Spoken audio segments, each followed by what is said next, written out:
mentioned that if you work in an office or you're a teacher's assistant, that marks you differently in an important way than being a non-college educated construction worker. And what that says to me is when we talk about educated versus non-college educated, we're using education as a proxy for culture, for some kind of cultural divide.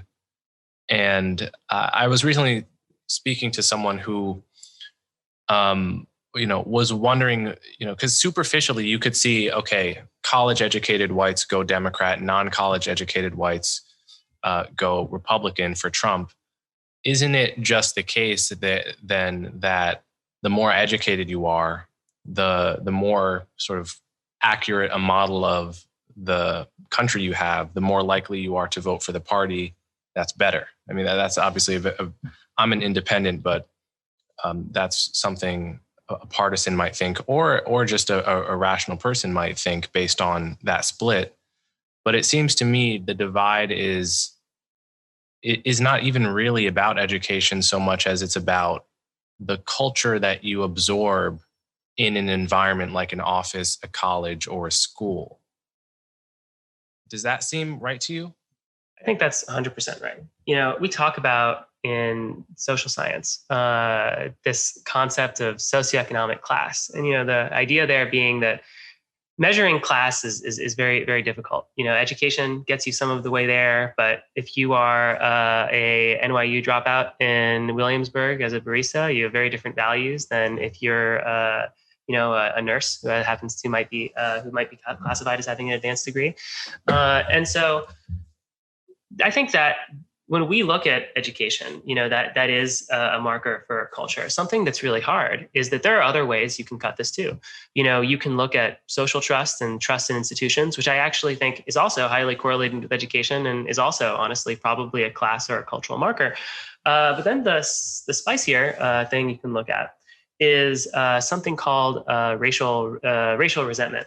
Obviously that has a meaning in English, but in political science, it has like a particular meaning where you ask like a certain class of questions. In surveys, you can't just ask people, are you a racist? Though I think it'd be fun to try. I don't know how many people would say yes. The idea is you can't say that, but clearly, racism as an idea exists in some way. There are some people are more racist than others, in abstract. And so people ask these questions that, try to get at that. And so examples of this are asking people, how likely do you think it is that there are a lot of white people who are having trouble finding jobs because non-white people are getting them instead?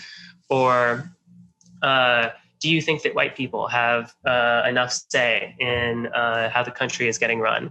Or a more classical one is, do you think that discrimination is the reason why African Americans haven't been able to get ahead the same way that Italians and Jews and other disadvantaged groups have? I don't make up this word. These aren't claims for me or questions I'm raising. These are just standard academic questions. And so if you create an index, of these, you ask a couple of these different questions and you average them. Something that really came out in 2016 was that if you statistically control for racial resentment, then education becomes totally uncorrelated. Low racial resentment, working class white people swung toward Democrats, and high racial resentment, college educated white people swung toward Republicans. And so, that does capture a lot of the story. The only problem there is that a lot of critiques people will make of racial resentment as a concept is that racial resentment itself is kind of a class marker. Like if you're a highly educated person, you're taught, I'm not supposed to say, that Black people should bring themselves up by their bootstraps or whatever. You're like socialized against it. And so there are like, it's a really tricky thing that if you look at 2016, there are a bunch of different things. Another one is openness to new experiences. You talked about psychometric traits. Openness to new experiences seems like it was very highly correlated with swing against Trump.